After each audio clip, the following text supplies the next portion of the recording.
I call myself the guy who does stuff. I'm a generalist. I love so many different things. I sort of came from having a degree of infamy or notoriety or, I don't know, celebrity through my work in the magazines. Then I launched an agency specializing in content marketing, from storytelling into finding a way to actually monetize it for brands. Now you're in the tech space, you're in the social media space, you're looking at what platform is next. I've been using AI for probably, I don't know how long it's been around, 2-3 years properly, with your GPTs and that. I tell it to tell me the prompt that I would have to put into a GPT to do X. There's a recent stat about 1.8 billion people globally are unbanked. Every cryptocurrency is a token of some sort. That coin is a token. A lot of what I'm working on currently is purpose-driven projects.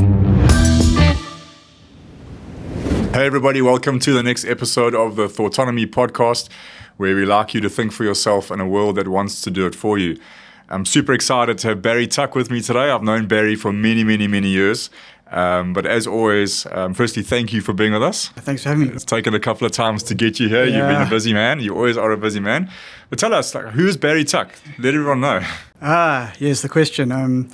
So I call myself the guy who does stuff, because I think that's the thing about me, is that I'm a generalist. I love so many different things, topics, subjects, and that. So I've become very good at a lot of different things and immersed myself in a lot of different industries and spaces, you know. So yeah, the guy who does stuff. Very apt, because I was actually chatting to you off camera now, just saying how I've always known that about you. I know you. I never quite know what you're doing, because you're always up to something different, aren't you? Sound like my wife, yes. Yeah. But tell us, right back to the beginning, I always remember you as the zigzag photographer. That was a big part of your childhood growing up, was taking surfing photographs. And I know you were very much involved in that. But as you got through school, what was the plan? Was there a plan?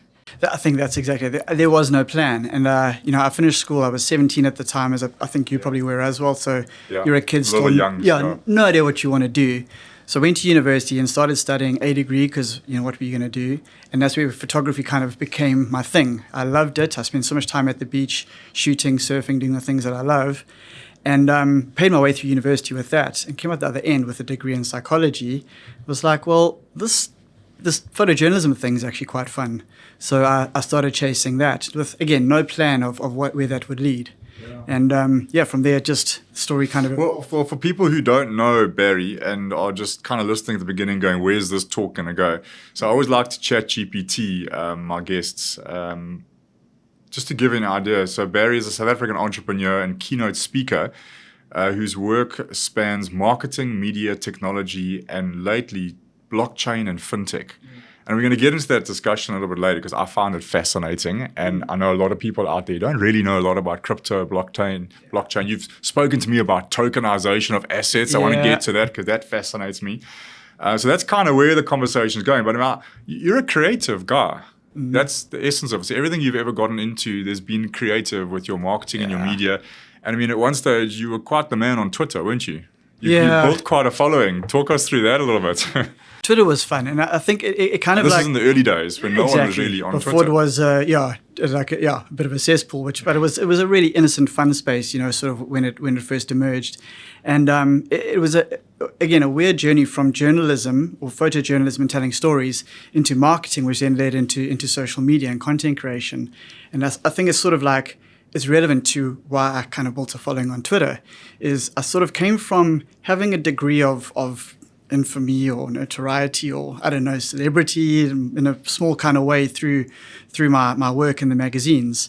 And then I launched an agency specializing in content marketing. It seemed a natural progression from storytelling into finding a way to actually monetize it for brands. Yeah. So I launched an agency, and of course now you're immersed in the social media space. And you're working with a lot of big brands, Unilever, MTN, Nissan, some sizable brands, telling their brand stories. And of course, now you're in the tech space, you're in the social media space, you're looking at what platform's next. I think Twitter only came about in about 2009. We'd launched in 2008.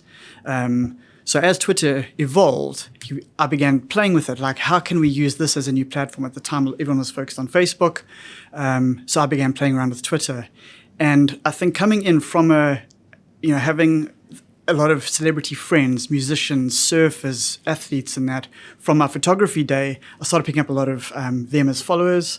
I guess I was funny, I was controversial at times, but in a very innocent kind of way. I was like an affable rogue on Twitter, and began picking up quite a nice following from that. And of course, once you've got the big celebrities who actually have followings sharing your stuff, it sort of escalated from there. You created a brand for yourself. Yeah. And I always even say to my guys all the time on the real estate side, people have to know who you are. You can't be a secret agent. And one of the easiest ways to build a brand is on social media. Yeah. And they shy away from it. They do. But maybe just for the people out there listening, like, pick a platform, brand yourself, be consistent. How did it benefit your business having a brand on Twitter? Yeah, that was exactly it for me. Is the benefit of my name in the space did elevate our agency and our brand, because it was kind of, if you can do it for yourself, you can do it for their brand. A lot of the brand managers, marketing managers who we were trying to engage with, they were becoming active on the platform. So sort of seeing me active there, sort of straight away, it's that awareness, that trust that, okay, if you can do it, then I want to meet you. Also kind of position myself as the cool, fun guy. And a lot of people like to sort of associate with the cool, fun guy. And even, my girlfriend at the time, now wife, Kirstie, she was also very active on Twitter too. And we sort of built this personal brand between us where we'd kind of play off each other. In fact, I was looking at some of your talks here while we're talking about marriage. I told you I was going to do this. So something else that came up on ChatGPT with regards to speaking, it says here, among his professional roles, his speaking profile lists expertise in digital marketing, entrepreneurship, social media, and the future of business, which is what I want to talk to you about. But before we go there, it lists one of your most interesting talk titles going, where's it? Have I lost it?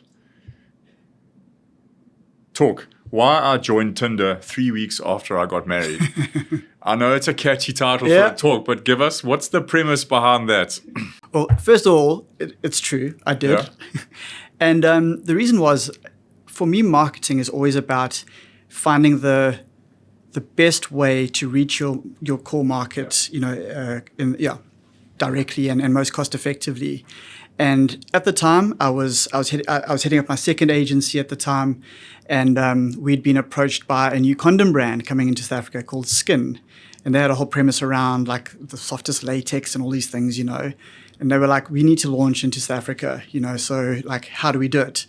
And having never, I met Kirstie through Twitter, so I never did the whole Tinder online thing, But I was like, where is your core market for condom users going to be? It's probably going to be on Tinder.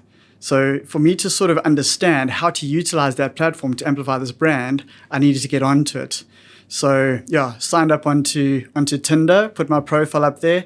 And the funny thing is, it links to your Facebook profile, or did at the time. I don't know if it still happens. It's a way of validating and so anyway. So I flip and get onto this platform, sign up, and within 3 hours, I had all the girls in my office going, "Why is Barry on Tinder?" And so is it a shock thing? Are you trying to do like shock marketing? In terms of my the talk, or no, the marketing side of it. So the marketing, not necessarily. It was more, I needed to understand how Tinder worked. That was the thing. It was like, if there are singles here, is there advertising? Where's the opportunity for a brand to kind of make itself relevant in the space? So for me, it was more research. I was trying to understand the space. Gary Vaynerchuk, he always talks about you got to go where the eyes are. Yeah. So you're putting yourself into, where's my consumer going to be? Where's my purchaser going to be? Right. I got to go there and figure it out. Yeah. Yeah, so that's what I was doing. If there was opportunity to shock in some way or like leverage it in a disruptive way, that's what I wanted to understand. But for me, it was first of all the research, the market research that I was doing. Do you agree with that though on the marketing side? Like, it's very difficult for me in the real estate space. The sort of opportunity to shock and use that shock type of marketing is probably not going to fit. But in terms of some of the brands that you've mentioned, the shock sort of side of it is you catching somebody's attention. Is there a line where it can go wrong? Has it ever gone wrong? 100%, yeah. Has it ever gone wrong for you? Not for me that I can think of. But there's definitely, for me, shock is a very fluid thing. It's just something that surprises people. I think it's probably a better word. Yeah. And that's the opportunity to do something creative, something that people look at and go, wow, that's new, that's cool, that's interesting. That's how you shock or surprise or entice Nando's people. have been really good at it, haven't they? Over the years? It's minimal shock. Yeah. But that's certainly a brand that always knows how to catch your attention with some sort of quirky, catchy line that's mocking somebody else in a way, isn't it? it also comes down to the brand itself, and one of the things that I do in terms of marketing and positioning and strategy is I use brand archetypes. So essentially, it's taking from the literary and storytelling world where you've got 12 different core archetypes. Yeah. If you look at almost any major movie, film, book, whatever, you can see the characters are fitting to an archetype, and using sort of Harry Potter as an example, the one archetype is the hero, which would be Harry Potter. Then there's the jester, which is usually the sidekick, which is Ron Weasley. He's the, in Star Wars, it's Han Solo is the jester. And if you start looking at the different 12 archetypes, I can't think of them offhand now. There's the sage, which would be Gandalf in Lord of the Rings, and Dumbledore in Harry Potter. But if you look at each character, they kind of fit one of these core archetypes. And brands essentially utilize the same strategy. They need to understand who their core archetype is, because that's what defines their marketing and their messaging, how they communicate. So you'll see certain brands are the jester. Nando's is one of them. They can joke and they can play the fool and they can poke fun at things, But if Standard Bank were doing the same thing, it wouldn't feel right. It's a completely different environment. And there's still opportunity to shock or do exciting things within that space. But it's just how you do it, If there's controversy or there's just interest or disruption. I mean, your old man was a real estate agent for many years. Kirstie also chatted to me the one day, and she said she sees like a massive gap in real estate. Everyone's doing the same things. It's probably still the same. And so I'm always trying to rack my brain as well. Like, how do you stand out and shock, not necessarily shock, but how do you stand out and do something completely different in real estate that sets you apart? Yeah. Still haven't quite found it, to be honest. I think it often comes down to the individual, the agents. So they are the core. As much as the brand is key, it's about your agents and how they can really become part of the community, And for me, the biggest thing, where my dad was so successful as an agent, is he always put his seller or his buyer first, It wasn't a case of, I'm going to try and sell you the house that I have listed. I'm going to find you the house that you want, even if it's not within my portfolio. So, but the gap that I see that's being filled now, from an agency perspective, I mean, we got to be pretty solid. We got to be reputable and trustworthy, etc. So it's hard for the agency to do that. But for the individual agent, they have to elevate and differentiate themselves. Correct. And the one way to do that is video content and social media. And over the years, very, very few have done it. But the ones who are starting to do it now are really standing out. And if you look, the whole North Coast, if you look from sort of like Durban North all the way through to Ballito and North, there are handful of agents who are coming out on video now. And sometimes they do appear to be silly, but I commend them, because I take my hat off them, because they're doing something different. Trying. They're doing maybe something that most people will go, oh, what are you doing? But as long as you're being authentic to yourself, those are the ones that are standing out now. Is the ones that are prepared to be a little bit brave on social media. And they will retain relevance a lot longer than the ones that don't.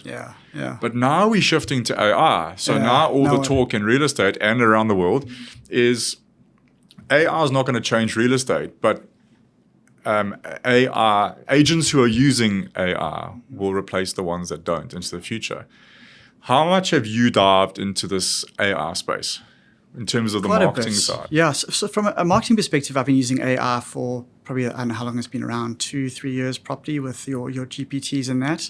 So for me, it's a tool, and it's finding applications for it that streamline current processes, So agents, maybe it's not necessarily something that can disrupt, but maybe it's something that can help them streamline the grunt work that they're having to do. They're having to create content, social media posts, it's finding more efficient ways to do it so that they can actually free up their time to do the things that matter, which is, of course, selling property. And for me, that's always been the thing, is like every tool that I can utilize to increase efficiency, I do. And that's what I largely use AI for. For breaking the back of copywriting, for ideation, it becomes a very conversational thing where you can sort of bounce ideas off something.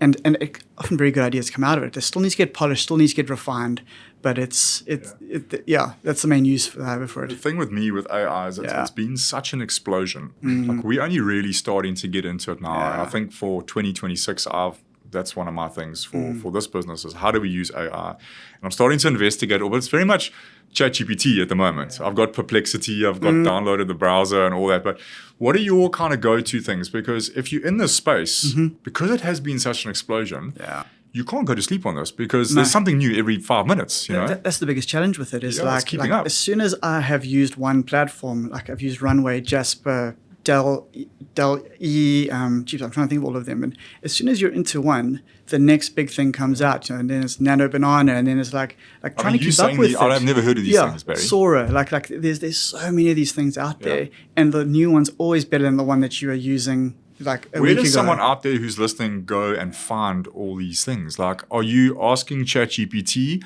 what are the best AI platforms to do X, Y, and Z in my business?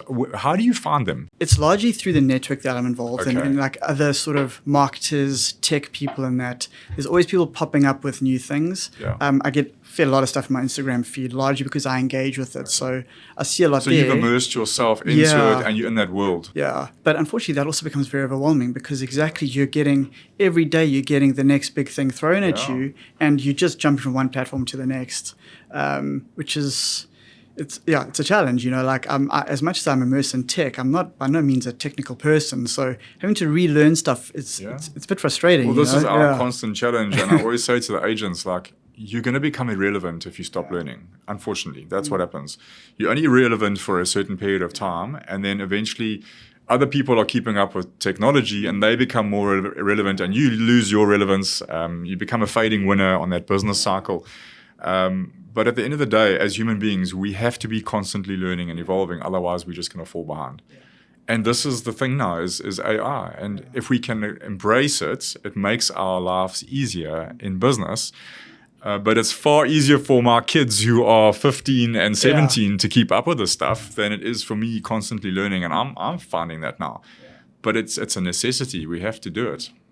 Like I think the space will begin to sort of the word stabilize, as the major players emerge, and it'll just become a natural evolution using a platform that you're used to. What are your top 2 or 3 that you would recommend? I do enjoy ChatGPT. I mean, it is really user-friendly, easy to do in terms of ideation, even like image creation and that. It's good enough. For me, it's a case of finding something that is easy to engage with. And if you're comfortable with it, keep using it. It'll keep evolving and changing, or improving, I should say. Also knowing how to ask the questions. So that's the biggest thing, the prompting. I've been doing sessions with my team and I do live sessions and I say, watch this. Everything I ask ChatGPT, it tells me how amazing I am. Wow, Grant, that was incredible. You're really thinking like a good business leader. And then I saw a clip last night. It was actually sent to me by someone where it says you actually got to set ChatGPT up to critically evaluate your ideas. And if it thinks that you're wrong, you must challenge me. Yeah. Because if you just ask it and speak to it, it's going to agree with everything you say. Reinforces what you're doing, So there's a way you can speak to it and prompt it that it critically evaluates what you're doing, which is probably better. There's a prompt I found out there, and I can't remember. There's a lot of AI specialists on Twitter and on Threads who are constantly posting these kind of things, and there's an instruction you can put in that basically makes these GPTs honest, which is the first thing, honest with you. Yeah. And then out of that, one of the big things I do is I actually ask ChatGPT to write me the prompts, what I need to do. Okay. And I plug it straight back in and it gives me the output that I'm looking for. So instead of telling it what you want, ask it what it needs to ask you to get what you need. Yeah, I tell it to tell me the prompt that I would have to put into a GPT to do X. And the prompts that they give back are actually really good. And the output I get is good. So that's, if anything, just use it for that. I'm on it now trying to do reports. Mm-hmm. So I'm uploading spreadsheets that we have in the office, and it's going to automatically produce an email for every one of my 70 agents every single month on their performance over the last month and year to date. So we're working on that together. But you actually feel like you're working with a business partner. Yeah. And it confirms everything and asks you back questions and asks you to confirm what does this mean. It's unbelievable. They're really good. Yeah. Okay, so that's AI. Let's shift focus to crypto. Yes, okay. So Barry was involved in crypto, one of those lucky oaks, probably in the early days of Bitcoin, where everybody was going, what's this thing called Bitcoin, and I know you've stayed in touch with crypto. You did say to me off camera, you're not a crypto expert, but I don't want this conversation to be on an expert level. Like, what do you say to all the people listening out there who are maybe missing out a bit on crypto because they don't understand enough about it. We actually spoke about how some people think it's a bubble and a fad. And how would you talk to someone who's a complete crypto novice, just to give them a little bit of info, like that maybe this is something they should watch? Yeah, crypto is an interesting space. So I'll give some background quickly. Yeah. So with me working in marketing, in digital marketing specifically, I was looking at technology the whole time because marketing or digital marketing moved out of just marketing into actual like integration into business. You're having to build out e-commerce platforms, loyalty programs, interactive platforms that will operate in store. Like I was constantly having to stay on top of tech. And from there, I started looking at new technologies. So playing with IoT stuff, with AI stuff, even in like 2015, 2016, 2017, we were starting to play with AI. And one of the things that obviously emerged quite early on, around 2011, I think, was blockchain. And I became very interested in the technology behind crypto. As much as I saw the opportunity in crypto, I think that our financial system is broken, or at the best flawed, and can be improved. And I saw an opportunity there with crypto, with what the original crypto projects, sort of Bitcoin and Ethereum specifically, were looking to do to bring efficiency, to bring transparency, to bring access to the financial markets. And so I was fortunate enough to buy Bitcoin quite early, Ethereum early, and a few other things really early as well. And then as the space evolved and more coins started emerging, that's when I started becoming a bit not hesitant about the space, but just like nervous about what could be, because there are so many projects that don't have anything behind them, And I think my learning out of it is I don't trade firstly, I buy and I hold. And I only go for projects that I see a use case for, some kind of utility, an application, versus just a flippin' meme coin that's based on, some whatever. Like some silly cat or something. And because a lot of those things end up being purely pump and dump schemes, They're basically Ponzi's because the space is very unregulated. It is the Wild West. People can get taken very, very quickly. Yeah. If you get into one of these things early enough and get out fast enough, you can make really good money. It's like anything, though. If you're going to invest in something, you've got to research it a little bit. Totally, 100%. And the information's all out there, so it is available. But 100%. So trading, and there are people that trade crypto, and you can't make money because it's moving the whole time, but you've got to be sitting in front of your computer every day. So the long-term hold for you, but was there ever a time when you were in the early days of Bitcoin? I mean, we're sitting at $105,000, give or take. Was there ever a time when you thought to yourself, this thing is maybe not what it's meant to be? Or did you always have the faith and belief in it? When was the one crash? I think it was November 2017, December 2017. There was quite a big crash. Yeah. And I managed to actually sell off at just like there was a drop and then a little, like they call it the dead cat jump. I managed to sell there. Yeah. But then I rebought again quite low. So then I was just this thing could really crash totally. But then since then I've just held. I haven't ever. Well, the big shift now, and like I say to everybody, you've got to know what you're investing in. So I've really, for about the last year and a half, just trying to read every article I can on crypto. I'm very interested in XRP and Bitcoin and Ethereum. Those are the main ones. But the big shift for me now is that initially the banks rejected this. Yeah. And the major financial people rejected this concept of blockchain technology and crypto as a store of value. Yeah. Now they're all investing into it. All the major players are investing into it. Countries are investing into Bitcoin. That has to be a major indicator that the financial system is going to shift quite dramatically.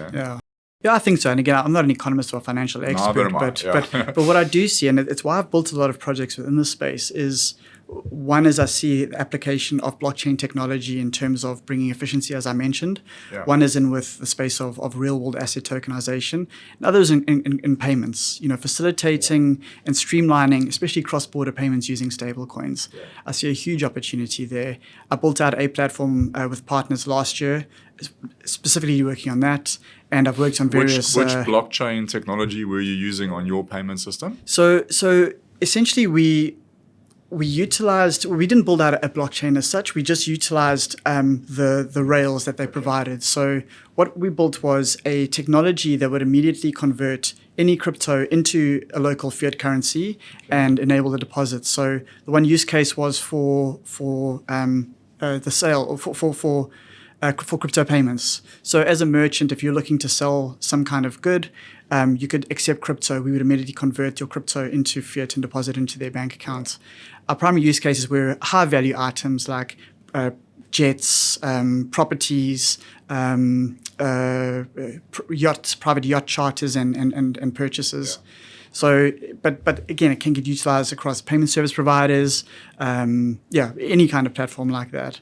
Well, the two things that I was kind of told to look out for, when I say told, in the articles that I was reading, is when the financial institutions started adopting and investing into it, and when the payment merchants start using it, and then when retail starts accepting like Bitcoin and crypto, and that started to happen. I see last week, I think it's MasterCard have launched their XRP MasterCard. I saw recently, also the last week, one of the petrol companies in South Africa now allows you to buy petrol using crypto. And a lot of the big chain retail stores in America are starting to allow people to use crypto as a form of currency. And I think if you look at all of this, the people, the naysayers, the people who are going, it's a bubble or it's a fad. I mean, surely at some point they've got to just look up and go, it's actually happening now, you know? I think the thing with it is, I mean, everyone who kind of has a negative perception of it is saying, but there's no intrinsic value behind it, you know? But I mean, there's no intrinsic value behind the 100 Rand notes in my pocket. Whoa. It's just that we all agree that it's worth 100 Rand. It's a piece of paper. Yeah. It's not actually worth anything. And people say, oh, but you can claim it against gold or whatever. You can't really, you know, there's nothing behind it. But you don't take gold into the shop. No. You know? It's a store of value. Yeah. So that's what they're talking now, is like this crypto and Bitcoin is a store of value. It boggles, and for most people, including myself, it's a hard concept to come to terms with when you've been so used to a certain way for centuries, you know. But I think we all have to just be aware that this is happening. It really is. But talk to me now just about this concept of tokenization. You and I have had a chat about how it would work, and I know you've been doing a little bit of it in the real estate sector.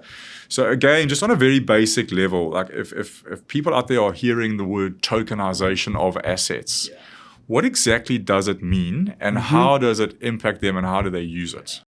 So it does kind of come back to crypto essentially, because every cryptocurrency is a token of some sort. That coin is a token, and it's what that token represents in terms of the project or the thing behind it that gives it that value.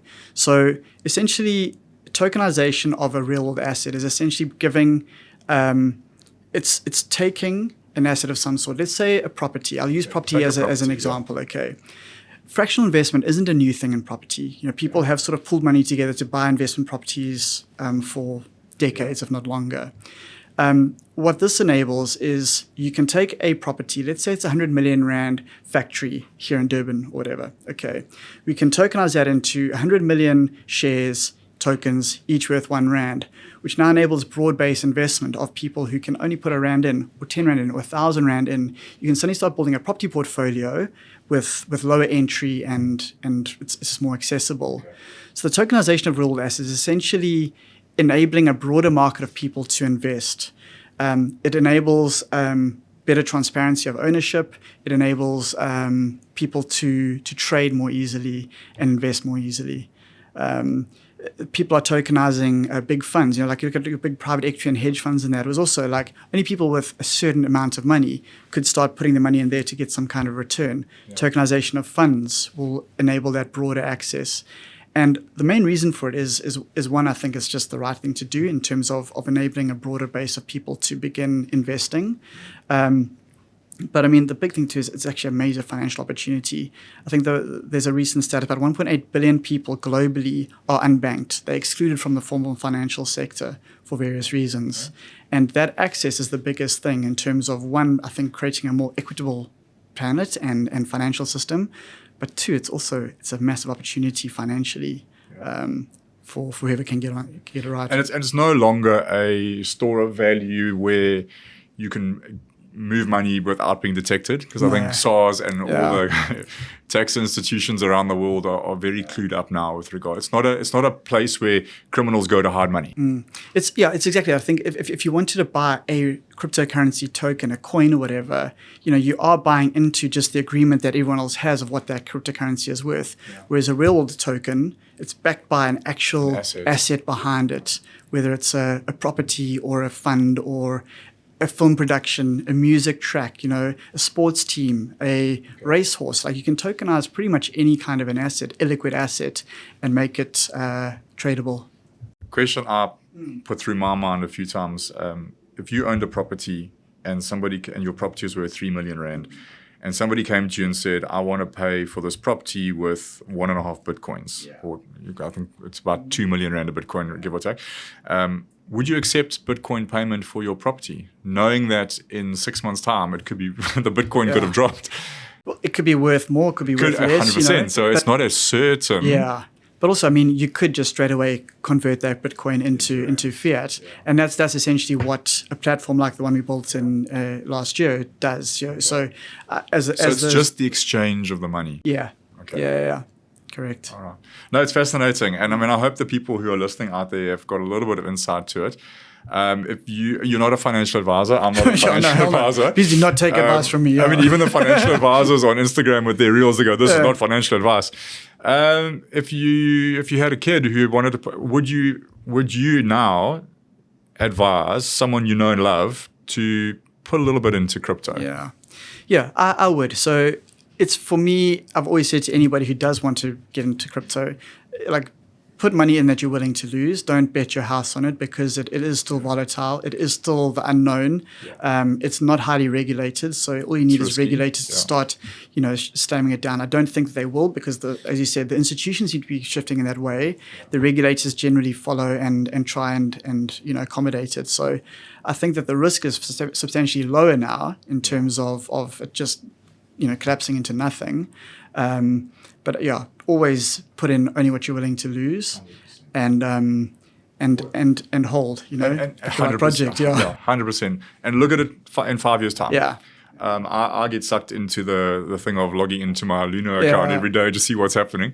There's a lot of false information out there. There's a lot of articles that you can read where you don't know the intention behind it, but what are you looking for now into the future? Like, are there a couple of things that you're looking out for with crypto where if they happen, you'll be right, damn, I'm all in? I think for me, I don't know if I'll ever be all in on crypto itself. For me, it will be on real world asset tokens, like projects that I really believe in. And a lot of what I'm working on currently is purpose-driven projects, things that can actually sustain themselves and add value. And I think that's the space that I'm most passionate about, is looking at solar projects, impact farming, things that are emerging and can actually, improve the world, but at the same time make money, I see a lot of opportunity there, and those are the things that I would invest in, looking for those kinds of projects that are giving back, but have the promise of big returns too. And, crypto, I'll always have a portfolio in the space. If it really does start going mad, then maybe I'll put more in. But it's that hedge for if the risk pays off, you can make really, really good money. Barry, it's been amazing chatting to you. Thank you so much. And I just wanted to maybe leave the people listening with something from you. We have a wide range of people who listen. I get messages from 15-year-olds saying, "Thank you so much. That was really enjoyable." I get messages from business owners. To anyone out there who is an entrepreneur and maybe is still building their business, you've built many. You've started many marketing companies. You've started New World asset tokenization businesses. What is your kind of like 1 or 2 tips to the entrepreneur that's still slugging it out? Mm-hmm. What would you say?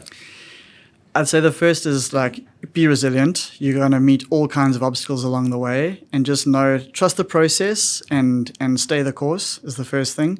Second is, a lot of people will say focus on your weaknesses and try and improve them. Don't do that. For me, focus on your strengths, and as you grow, bring in the support, whether it's outsourced or you're hiring people, whatever it might be, in AI, to do the things that you are not good at. Because something that'll take you 4 hours to do will take someone who's an expert an hour, and your 4 hours are better spent doing the stuff that you are great at.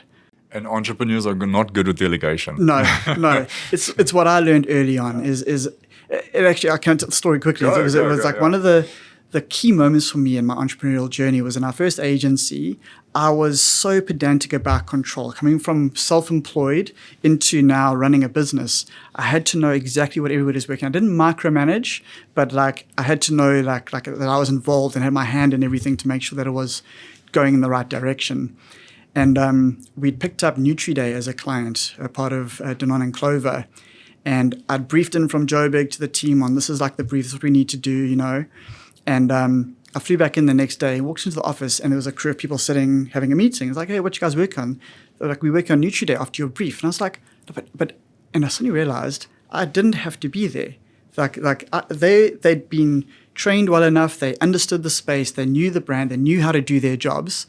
And they just ran with it, And that sudden, okay, I can actually delegate and trust people to do what I've hired them to do was a massive, massive learning for me. It's huge because what is the point of having a business? The point of having a business is that it runs on its own based off good systems and good people. And it's that shift of going from entrepreneur to leader to empower that.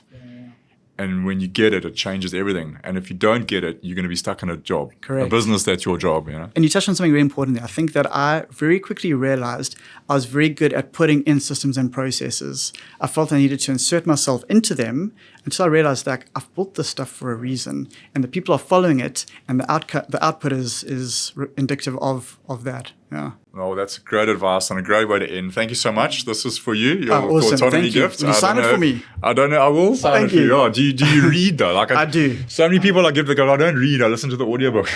I mean to buy it for ages. So thank you. Okay. No, good. That's your gift. Thank you so much for coming on. And I know we'll keep in touch in the future. Definitely, yeah. But good luck with everything in the future and send my regards to Kirstie. Oh, well, thanks, Grant. Right. Thanks for having me. Cheers, Barry. Cheers. Thanks everyone for tuning in and we'll catch you next time.